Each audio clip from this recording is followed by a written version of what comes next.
Presidential Broadcast Service. Radyo Pilipinas.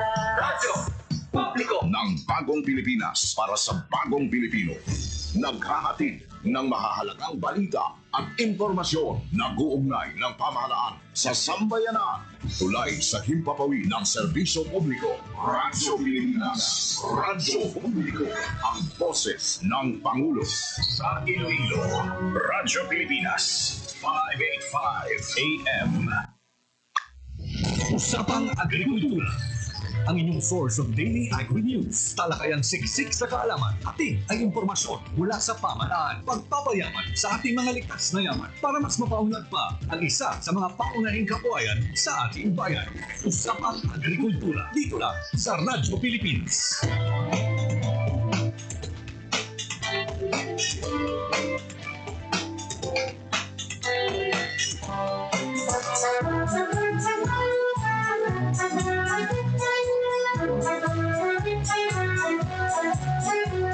It is common among families, especially in the countryside, to own several hectares of land.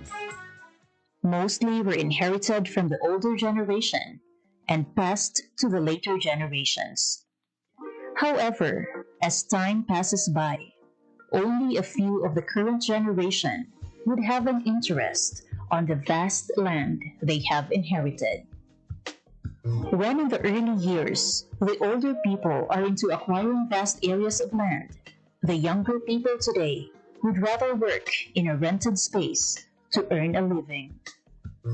This is the case of husband and wife Jose Roy Dipon, a seaman by profession, and attorney Emeline Arboleda Dipon, a former Capiz General and the founder of the Tree Huggers Movement Incorporated, who owned a few hectares of land but would eventually buy the portions owned by their immediate families.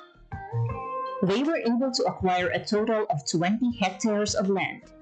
The problem, however, most of these lands used to be sugarcane and corn plantations. These are lands with no existing trees and other vegetation, as required by the prior crops.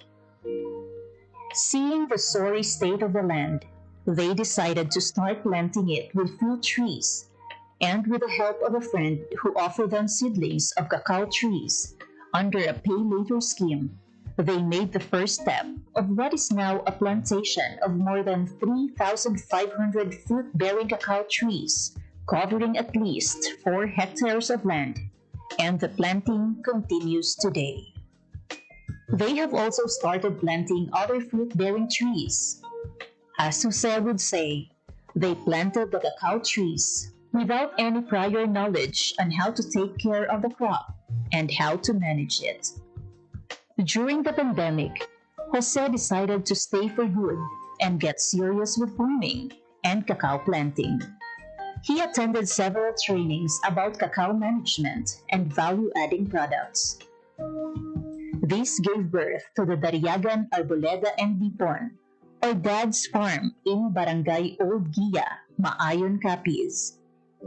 He encouraged his immediate families, who also own lands, to plant cacao trees, and the farm workers in the farm are his relatives, giving them the opportunity to earn income without staying away from their families. It was not a smooth sailing experience, however.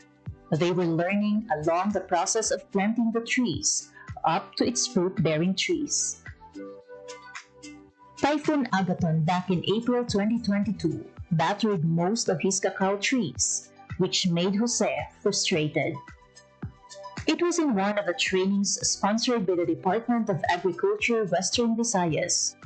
Jose's passion reignited after one of the speakers told him to consider his losses as an investment.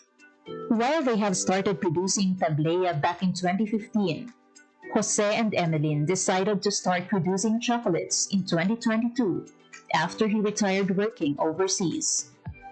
Today, Ogia, the chocolate brand which got its name from their barangay, is seeing supply around Capiz and Iloilo. They have also brought their chocolates to Manila especially during exhibits. Ang tiyempo gid lang ya ang nagtulod sa akon nga mag-gulpi untat sa pagka OFW pagkasiman tungod sa pandemic. Do nahadlok man ko nga at that time grabe gid ang infection sa all over the world. Nag-decide na lang gid ko nga maguntat kay tuod nakita ko naga-fruit na ang amon nga mga gintanong nga kakao amat-amat na dadamo. Dito na ko nagumpisa dayon nga ibalik namon ang tradisyon sang pag-ubra sang tableya. At the same time, dito na ko naga-research upod sa mga taga-DA to add value sa kakao. So dito nag-umpisa na ang paglantaw ko sa fine chocolates na bean to bar. Sa umpisa, ang bulig nga una nga ginhatag sa akon sa DA is encouragement. Tungod nga nakaumpisa na kami, gindugangan na nila ang amon nga mga knowledge sa pagtanong, sa pag-propagate paged, kag ang isa paged is may mga interventions na sila like mga seminars. Dito giko na appreciate ko gid ang mga seminars kay kadamo-damo gid ko natun-an. Aside from that nga hindi gid ko ya nagdako sa uma, city boy ako ya. So wala gid ko idea. Ang DA lang gid ang nakahatag sa akon sang basic knowledge. Kaga dito man nagumpisa ang akon nga love sa pagpanguma, no?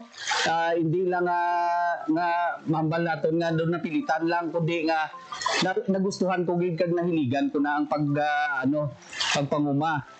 Tag ang DA madamo na sila sang ginpangatag sa akon ng mga sa amon nga pag harvest ining mga tray namon, ang mga water impoundment namon ining mga drums, ang rotavators, greenhouse, ang technical support, kag ining may mga ginahatag sila nga mga abuno man. On the other hand, their production averages 1,000 bars a month.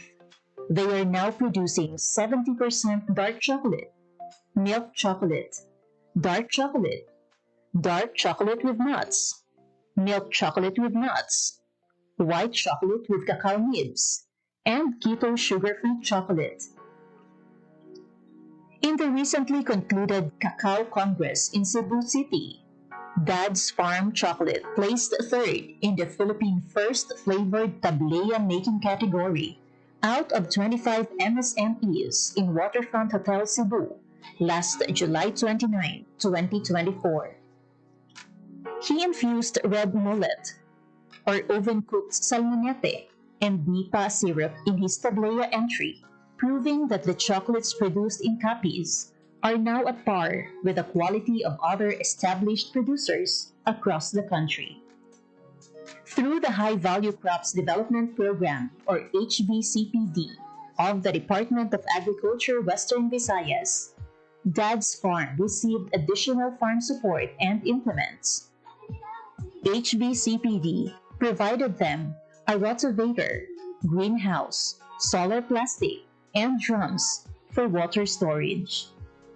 These, along with several training programs on cacao production and value adding, are in place as part of the continuing support of DA Western Visayas to the cacao farmers. The region produces around tons of cacao seeds every year. Its growth has helped propel the agricultural sector as one of the main economic drivers in Western Visayas. This is your Department of Agriculture, Western Visayas.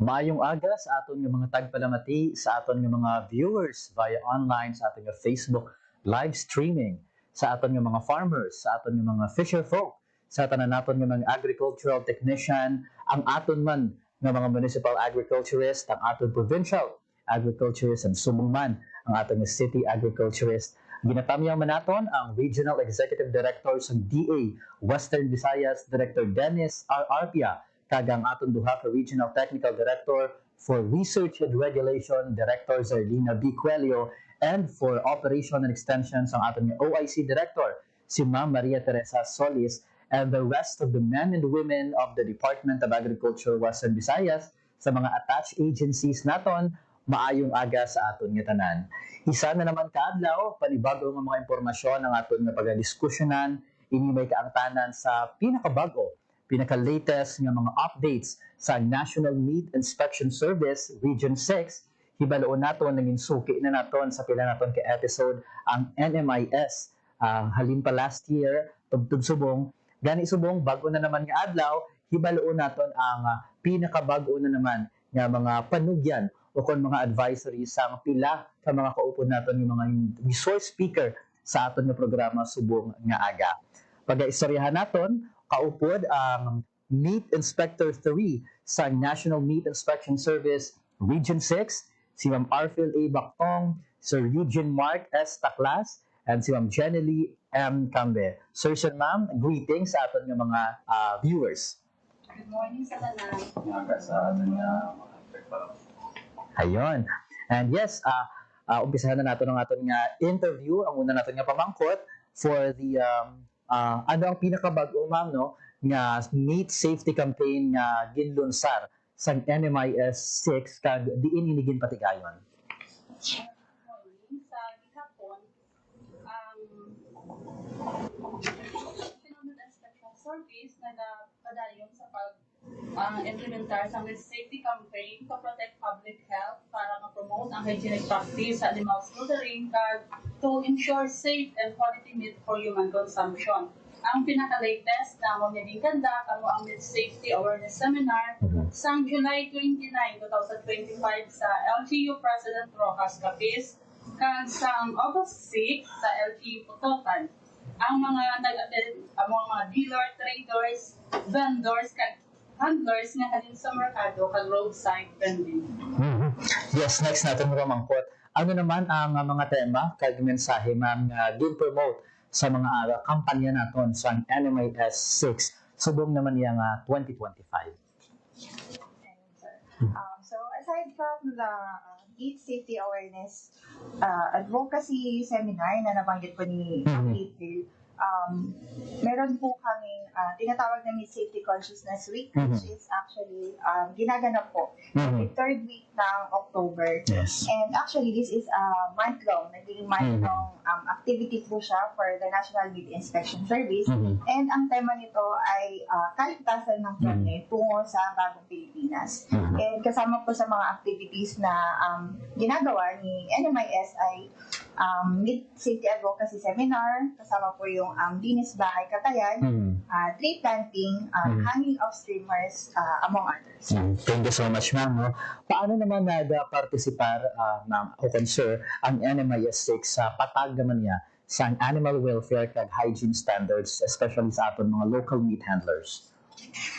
Sir, nag-participar si NMIS sa patag sa animal welfare base sa train naton sa aton nga mga local government units na ang aton nga basic meat inspection training. Tapos sir, bali ginatudlo naton sa ila ang animals bago ipasok sa aton nga bahay katayan or slaughterhouse. Dapat ang animals ay hindi stress-free, healthy ang animals. Okay.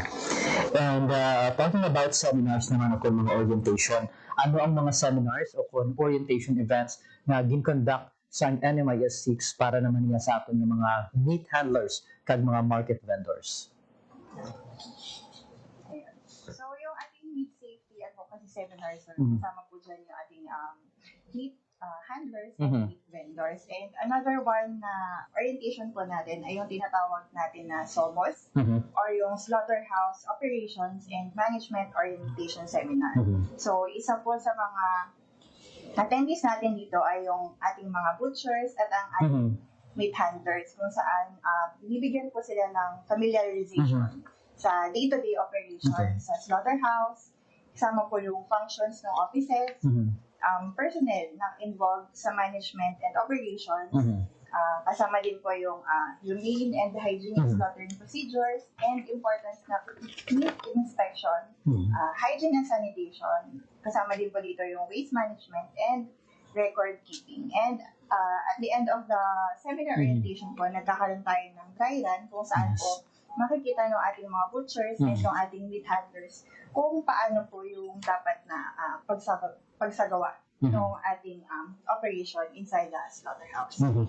And ngayon ma'am, sino kag pila ang target nga participants sa mga training sessions naton? Kag ano usually ang mga key topics?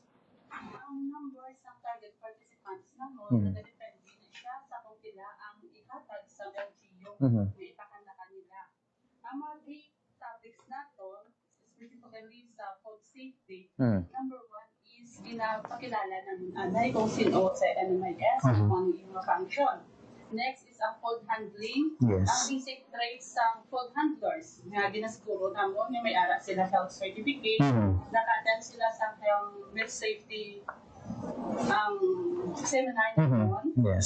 Ang personal hygiene, siyempre ginasiguro natin nga ang pagtatap sa ilang kaugalingon, or sila magkadto sa dutihan, nakapaligo, nakapaligo, nakatoothbrush, kag ang proper hand washing. Ang next is ang AO5, ang Additional Administrative Order, ang Rules and Regulation and Hygienic Handling of Newly Slaughtered Meat, kag ang AO6 sa Hygienic Handling of Chilled Frozen and Thawed Meat and Meat Markets. Thank you, ma'am. And ano naman ang kolaborasyon, kanto naman kita sa kolaborasyon sa NMIS 6 sa aton ng mga local government units, sa aton ng mga universities, kag private sector para naman niya sa pagpasanyog sa aton nga campaign. Naghahatag kami sa physical assistance sa LGU, specifically sa mga nagatuyo na mag-target ng slaughterhouse from local registered establishment to single A, kung possible, ma-classify sila sa global A classification. Sa mga university, nagabaton kami sa OGP. Hindi nagalapos sa kabulan or hasta makompleto nila ang 240 hours na require sa eskwelahan. Ang mga estudyante, ginadala namin sa slaughterhouse, nursing plant, pag sa mga cold storage para nga maka-experience kaya makita nila kubra namin as meat inspector. At the same time, naghahandak man kami sa food safety seminar para enforcement para mamonitor namin nga masunod nila ang mga guidelines. Yes, kadto naman kita sa aton nga mga outputs and recognition. Ano ang mga outputs o recognition nga nakuha sa NMIS 6 halin na sa aton nga mga local nga mga partners, sir? Nakabaton man sa pinaka-flash of appreciation sa recognition sa aton mga local government units, kag amo na ang mahatag din sa aton sa mga technical assistance kag mga meat safety advocacy nga nila gender natin. Yes, thank you. And ano naman ang intensive na role sa NMIS 6 ma'am, no, sa pagpatuman sa hygienic handling kag slaughtering protocol sa Iloilo kag sa Aklan? Sir, actually sir, hindi lang sa Iloilo pero kag Aklan. Yes. Sa ibang paging kabanhanan sir, like sa Guimaras, Antique, sa May Dumaraw sir, kag ibang pagit nga bahin sa panay sir, nagakanta kita sa aton nga mga meat safety advocacy. And may no, paano natin ginomonitor sa NMIS ang pagsunod naman niya sa meat establishment sa Food Safety Act o kung aton yung RA 10611 o kung Meat Inspection Code sa diri sa Western Visayas, ma'am. So, sir, as for Food Safety Act natin or yung RA 10611 and Meat Inspection Code of the Philippines, RA 9296 as amended by 10536. Meron po tayong mga meat inspection officers. Yes. Kami po, Sir Eugene Man April, kasama po kami sa mga meat inspection officers. And meron din po tayong tinatawag na deputized meat inspection officers kung saan ang mga partners po natin na MIs sa ating mga local government unit kung saan kami po yung nagsasagawa ng inspection sa ating mga accredited or licensed meat establishments. Yes. Mhm. So, pag sinabi po nating accredited meat establishments, kasama po dito yung poultry dressing plant, slaughterhouses, cold storage warehouses, meat cutting plants, and meat depot center. So, meron din po tayong tinatawag, sir, na Meat Safety Quality Assurance Program, kung saan consist po ito ng good manufacturing practices, sanitation standard operating procedures or yung SSOP, and hazard analysis control point, kung saan po minimake sure natin na yung mga meat establishments na ito ay sumusunod sa ating national policies and standards. And we're just curious naman ako, sir, ano ang mga penalty mechanisms kung, for example, may violation sa meat establishments sa NMIS 6 jurisdiction? Well, sir, based sa ating meat inspection code of the Philippines, mayroon kita mga penalties, imprisonments, nga implementa at ginabasihan tungkol sa mga violation. Kalimbawa sa mga violation nga na, sir, pag ang hindi kita nagpa-ihaw dito sa hindi accredited na meat establishment, hindi dokumentado ang aton nga mga karne, bali nagkarga kita sa hindi accredited nga meat inspection vehicle, kag-iban pa, sir. Yes, angot naman sa pagdetanaw sa NMIS seal or proper meat inspection, ano ang mga public advisories naton nga ginpagwa sa NMIS 6, ma'am, para sa aton nga mga konsumidor? Bali, sa subong, padayon kita nga nagakanda ang meat inspection at advocacy seminar sa mga kabanwahanan.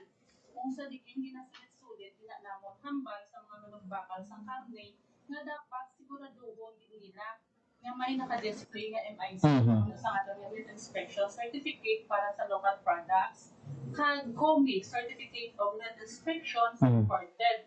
Kag siyempre, dapat i-check nila nga ang mga baboy may tatak sa slaughterhouse para sigurado na nag-agi ini sa aton slaughterhouse kag the inspection sa deputized kag authorized naton nga meat inspector.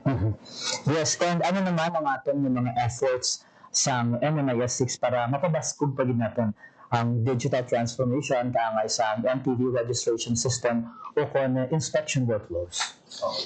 Bali, as of now, sir, na habalin sir, MTV registration system, as of now, manual pa si NMIS. Pero may ara na si NMIS na in-house under development pa. And actually, sir, may ara na si NMIS nga running na system, which is ang NARIS or ang National Meat Inspection Service Accreditation and Registration System. Amo na, sir, sa ano naman na, sir, sa mga meat establishment naton. Amo na ang sa pag-submit sa aton mga meat establishments ang ila documentary requirements para sa ila renewal or new pagbago sa ilang license or operates. Okay. And we're curious, sir, paano naman gin-implement sa NMIS 6 ang awareness campaigns angot naman niya sa antimicrobial resistance o kon AMR sa aton ng mga local na mga stakeholders?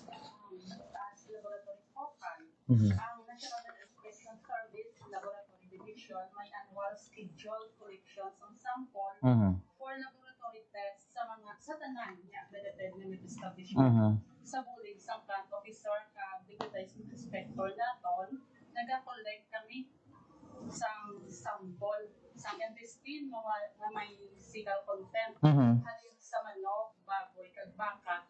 Kaya ginasubmit namon inaksa sa Central Meat Laboratory agod nga i-process nila ang testing.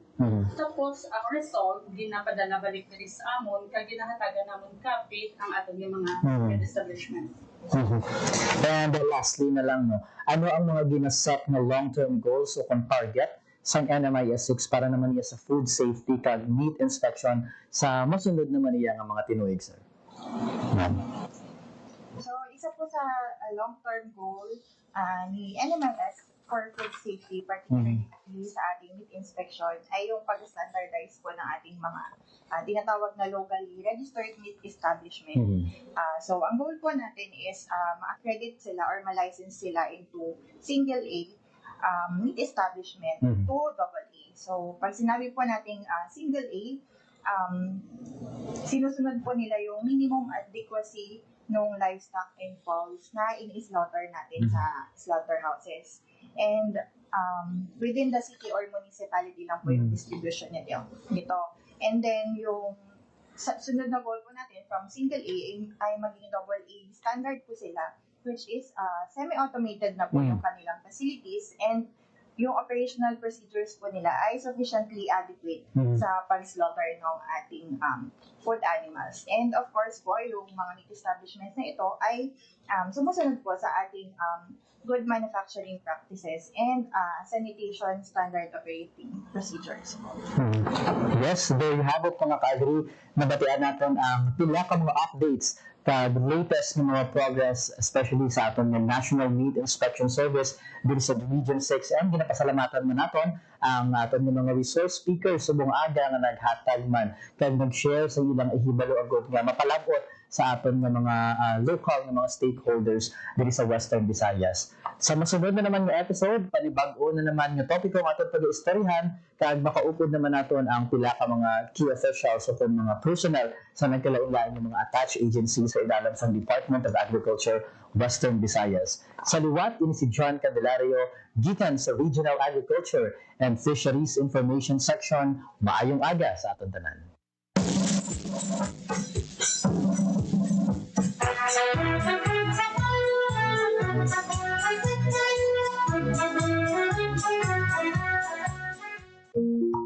There was a time when calamansi ruled the orchards of Guimaras.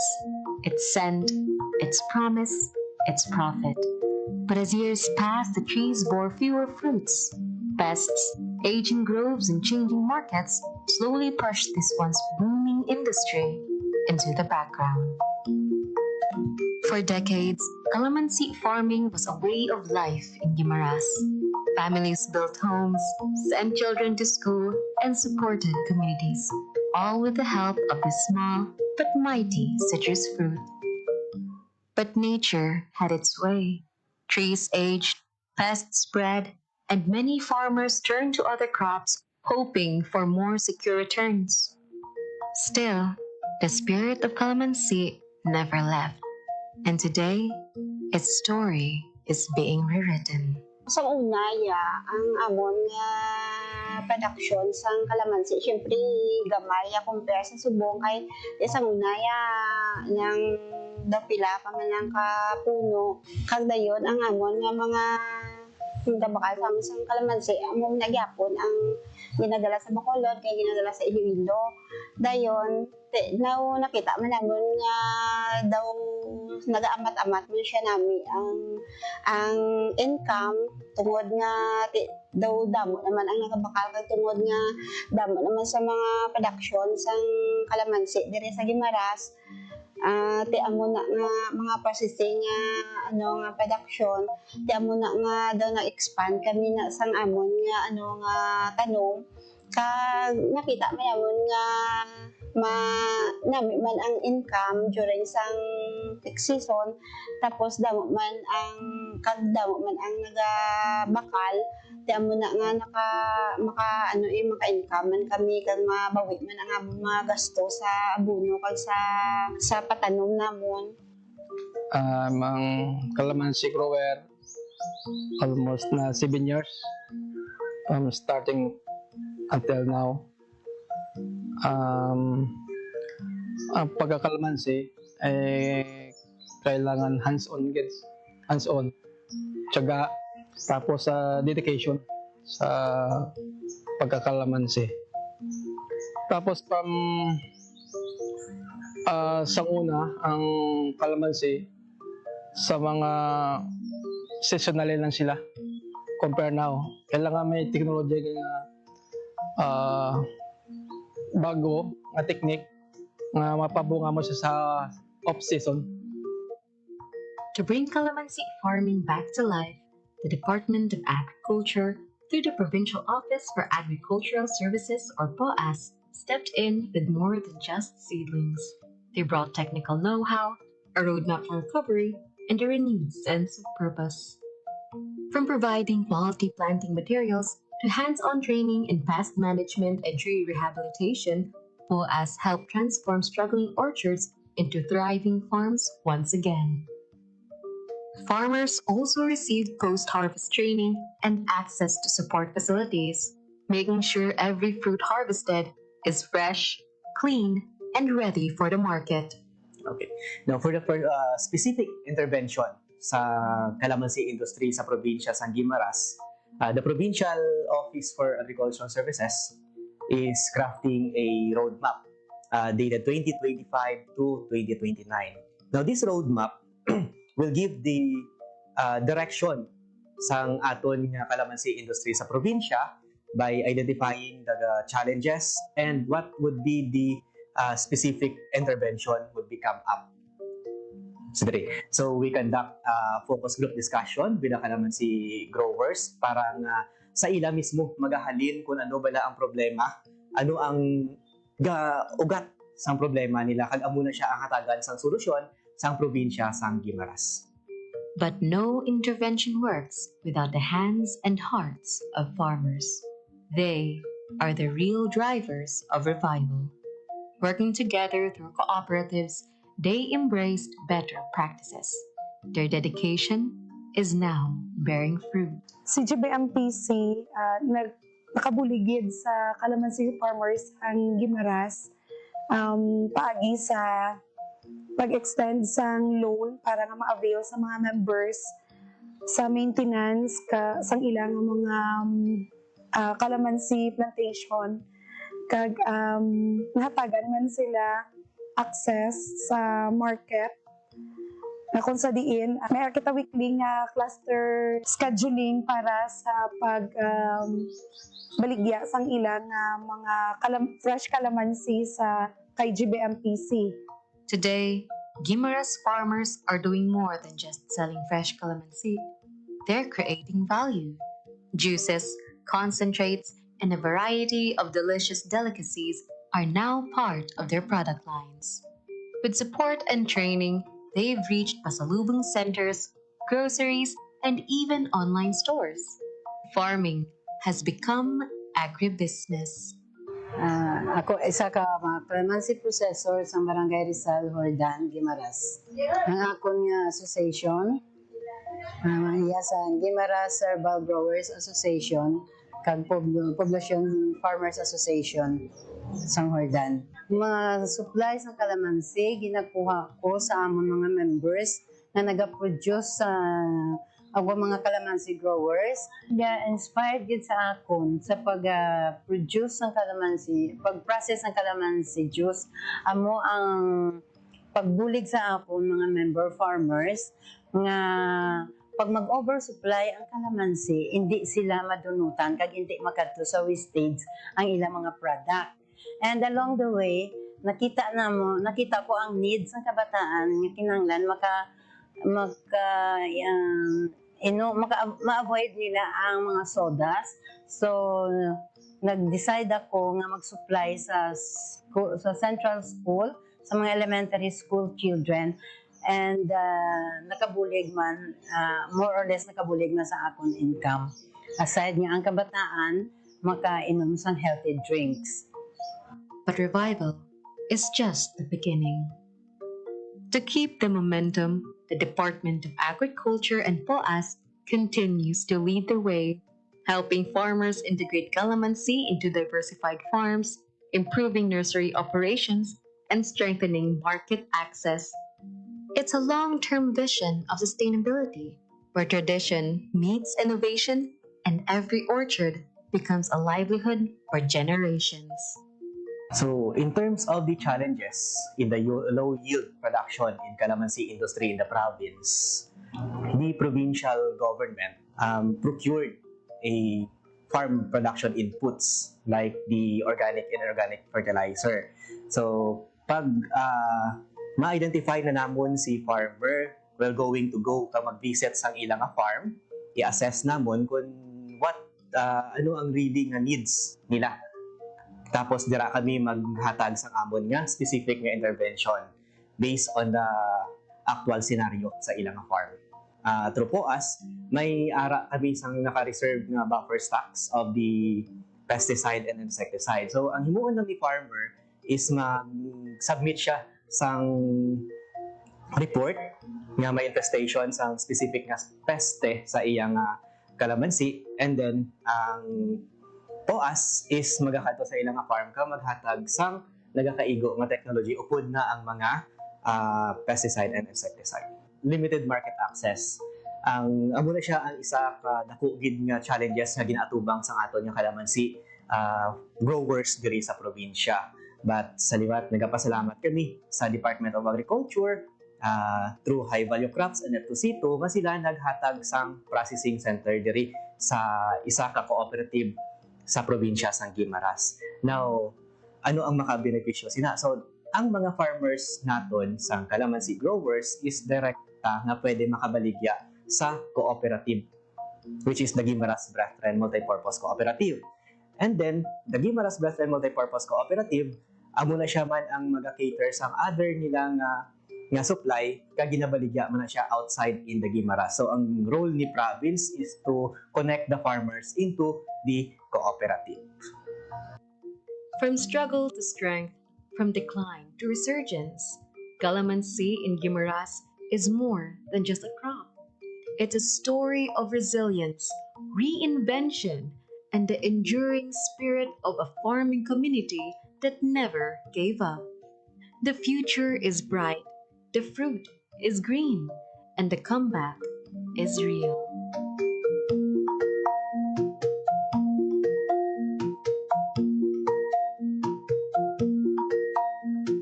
Development. So now there's an integration not only on the agriculture part but also the environment. So that's really one thing when I look at the SLRMA project. That's one thing that attracts me because I know that this is not just a one-shot deal project. No? So apart from the 5 years, I know because it also has a research and development component, and the LGU is visibly and is really serious about this project, and I think it's just rightful that the LGU also should be serious about this project.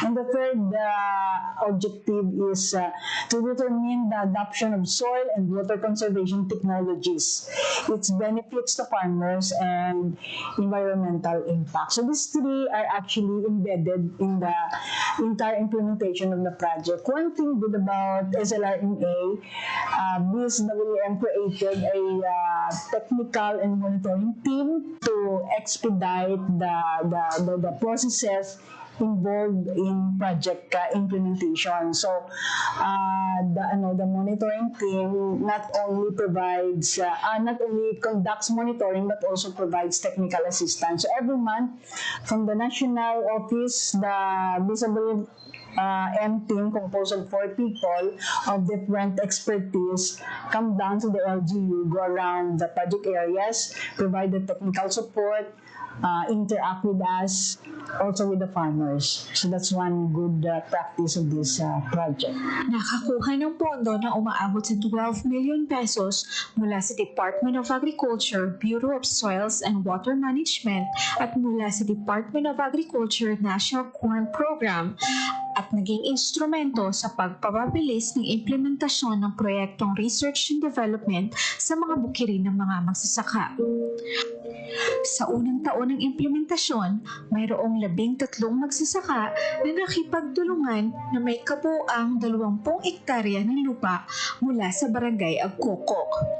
Sa dulo ng taon, lumawak ito sa parehong barangay nang madagdagan pa ng 23 magsasakang nakipagtulungan na may kabuuang 21 ektarya.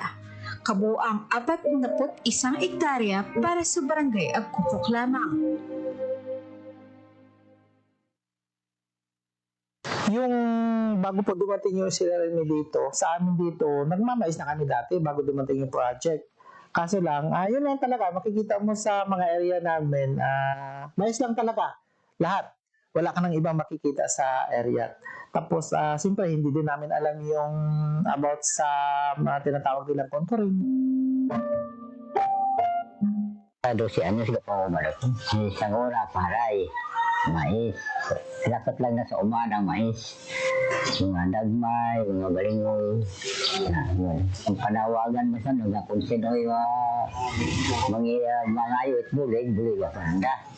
Kasi mo dahil nagdagsuko mo dinanday. Kaya nga benepisyo na kung makapag-doktor mo dahil bulig na sa buhay namin. Kaya kung may mga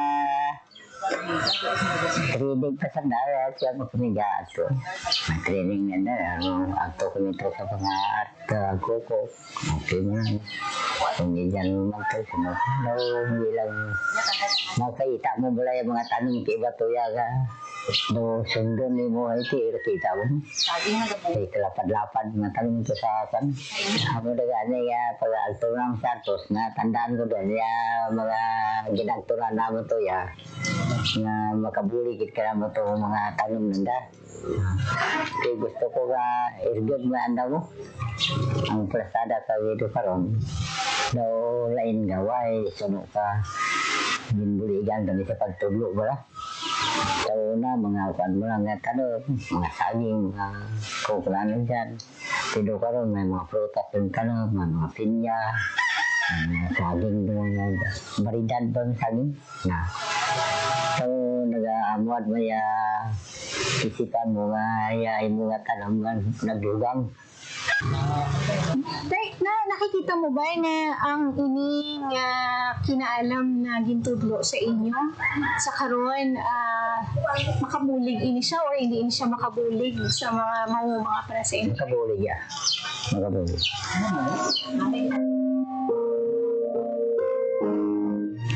Sa ikalawang taon nito, lumawak ang proyekto ng SLRMA sa Barangay Cristina na may 23 magsasaka sa kabuang 22.5 na ektarya. Sa ikatatlong taon, lumawak ito sa Barangay Epero na may 10 magsasaka sa kabuang 27.4 hectares. Sa ika-4 na taon, nagsagawa ang proyekto sa Barangay Candelaria na may 16 na magsasakang nakipagtulungan na may 20 ektarya. Sa kabuuan, 85 magsasaka ang nakipagtulungan na sumasaklaw sa 110.4 na ektarya.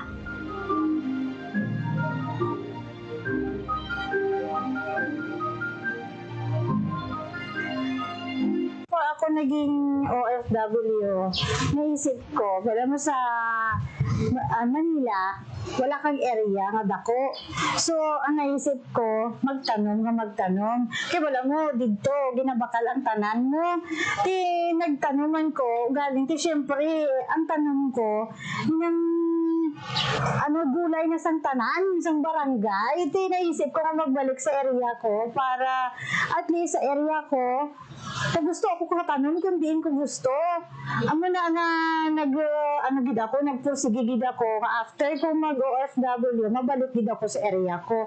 Amo na kahit pa paano, nakapundar ako sa concrete nga balay, at least natapos ko man ang akong balay dito sa Manila. Mga ilang taon na, may nakapag-open sa akon sa about sa SLRMA. Bali, ang tiyo ko nga nag-approach sa akon nga basta gusto mo nga magtanong sa mga produkto, mga fruiteries. Di sa akon wala man problema kasi ako gusto ko magtanong. Di nabaton ko ang project sa SLRMA until wala gani 1 year. Naka-income na ako. Actually, ang na-income ko, dako na sa na ibulig sa akon sa mga kinawala sa balay, sa mga needs namin, sa mga bata.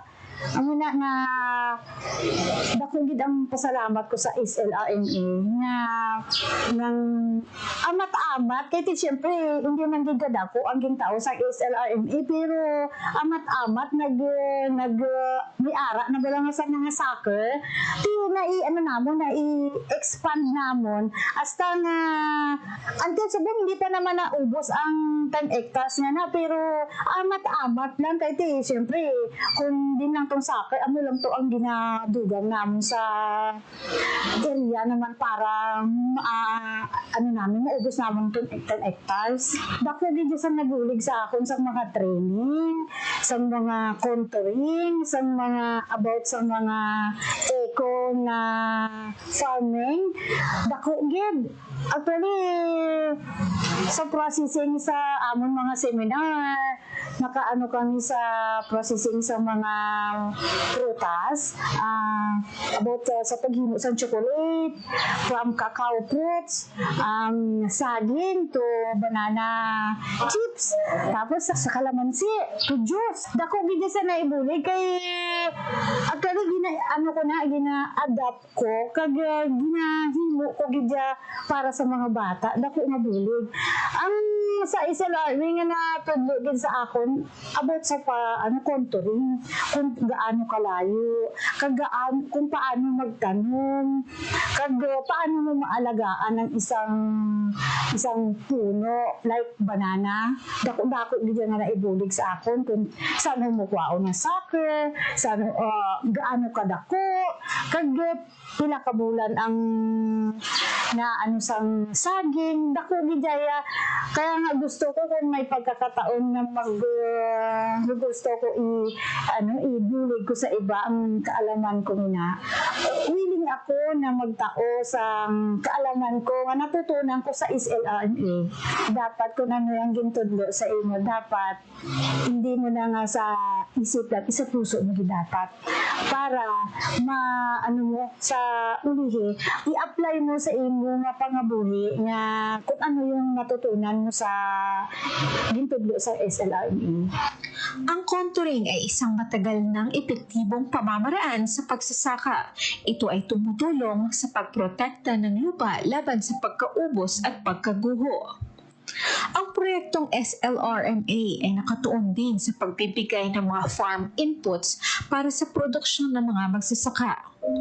Layunin ng proyekto na itaas ang kalagayan ng ekonomiya ng munisipalidad, bawasan ang pagkadepende sa monocropping at itaguyod ang pangangalaga ng kalikasan sa mga magsasaka ng tapas kapis. Sa unang taon kasi, syempre medyo dagdag sa konting oras trabaho kasi gumagawa ka ng contour paninibago sa pag-farm kasi may contour na tsaka may kunting diferensya na sa kinikita mo sa pag mamais po. Mga 1 year may kunting diferensya na po. Ang pagbabago sa mga siguro nakikita ko sa pangalawang taon na. Ang una kong inaani sa contour ko is pineapple. Pineapple kasi ang nakita ko doon malaking bagay po na sa wine apple ko nakapag po ako ng 15,000. Sunod noon sa banana medyo lumaki ang medyo may ka-diferensya konti sa mais pero pagdating naman sa banana nabawi po yun parang kumbaga another income po malaki so first na ko po nasa 10,000 po yun marami na rin kaming mga trainings na so ang naitulong nun sa akin sa mga trainings kung paano mag-manage ng farm tsaka hindi mo sabihin na dahil doon sa project tsaka tulong ng gobyerno mahirap sabihin na wala kang proof. Malaki siguro tsaka sabihin ko sa iyo na ma'am na ang naitulong ng project sa akin mula sa simula hanggang sa ngayon yung project namin. Yun na po, yung bahay ko na yan. Yung bahay ko. Nakapagpatayo. Malaking naitulong sa akin ng project namin kasi Siyempre, kung ibase mo lang sa pagsasaka tsaka sa income ng teacher, hindi ka makapagpatayo ng ganyang kalaking bahay. Upang higit pang itaguyod ang inisyatibong ito, nakipagtulungan ang TUPAS sa iba't ibang tanggapan. Kabilang na ang Municipal Disaster Risk Reduction and Management Office, Municipal Environment and Natural Resources, Municipal Social and Welfare Development Office, at ang LGU Gender and Development Office. Grateful gid kami diri nga nag-abot ang project sa amat-amat, ma'am, nakabulig sa ilang pangabuhi. Makita na namon subong ang ilang sitwasyon sa amat-amat, ilang balay nag-aarasinso. Kay gabis man kami, ma'am, sa testimony sang amon nga farmer mo, kay kada isa gina-interview namon. Gina-visit gina namon sila, ma'am, ako weekly. Ang amon niya nga BSWM monthly. So makita gyud namon, ma'am, ang improvements sang amon nga mga ka-operator. Isa sa mga mahalagang resulta ng proyekto ay ang pagpapaunlad ng bayanihan spirit sa mga magsasakang nakipagtulungan. Well, first of all, ako nagpapasalamat sa attached agency ng Department of Agriculture, which is yung Bureau of Soil Water Management. And they've been here for almost about 5 years. They're coming back and forth. And they are the one, and I've been telling them to help our farmers. And after so many times of introduction nito at saka dissemination of information sa kanila, nakita nila na dapat itong tingnan kung talagang bagay sa kanila. And now, the fruits, after 5 years, nakita nila na maganda pala itong ibinunga nitong contouring na ito, at lahat halos ng mga farmers doon sa Kukuk ay gumaan ang kanilang kabuhayan, kumita sila, and din yung iba nakabili na ng mga motorsiklo, nakapagpagawa ng bahay because yung idinulot ng kabutihan na ito sa mangunguma.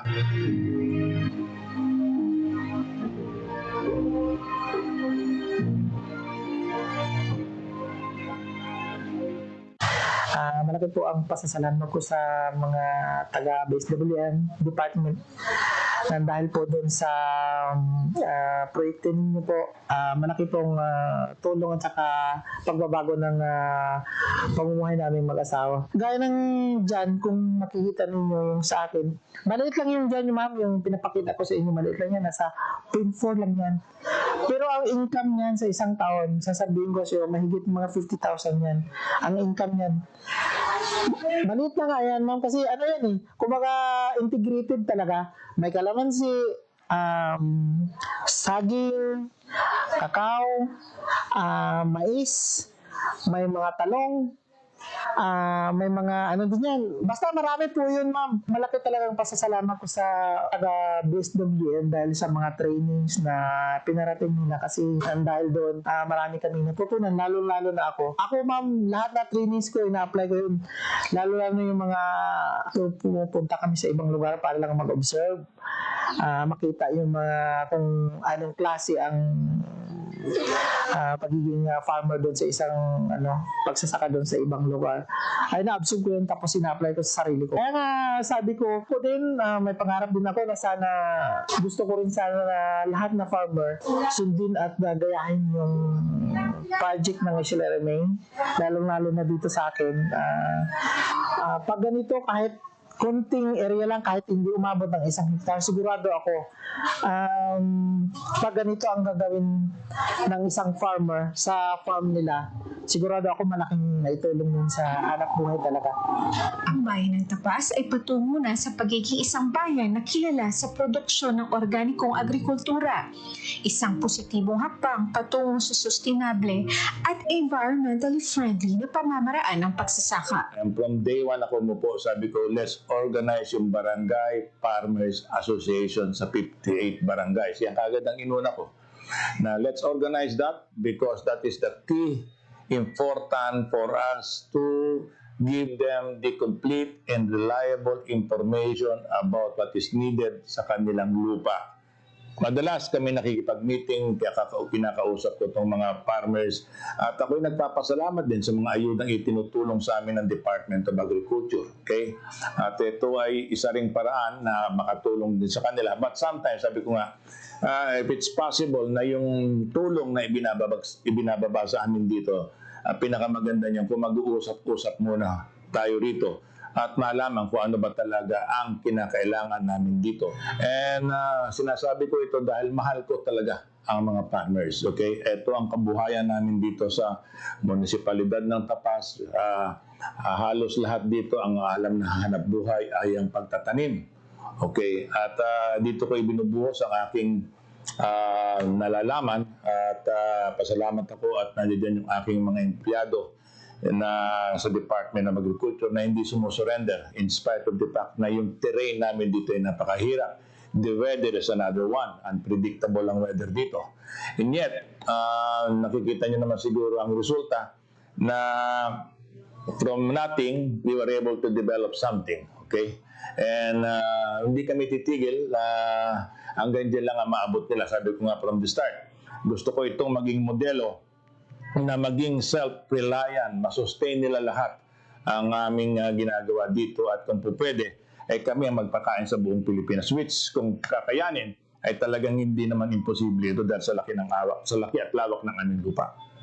Hindi lamang binago ng proyektong SLRMA ang mga praktikal na pagsasaka, kundi pati na rin ang mga buhay ng mga magsasaka sa Tapas. Nagbukas ng landas patungo sa mas maliwanag at mas matibay na hinaharap.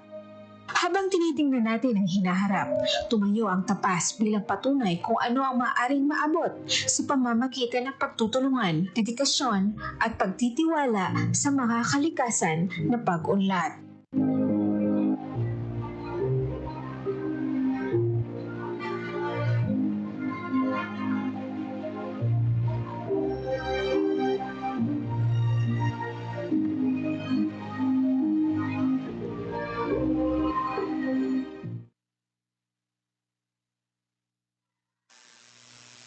Hatid ay balita, impormasyon at sari-saring kaalaman tungkol sa sektor ng agrikultura sa ating bayan. Usapang Agrikultura kasama ang Department of Agriculture. Alamin ang mga hakbang ng administrasyon para mas mapaunlad pa ang iba't ibang industriyang agrikultural at pakinggan ang mga proyektong handog sa mamamayan upang mapalako ang kanilang mga kabuhayan. Usapang Agrikultura, Lunes hanggang Biyernes, alas 5 ng umaga, dito lang sa Radyo Pilipinas.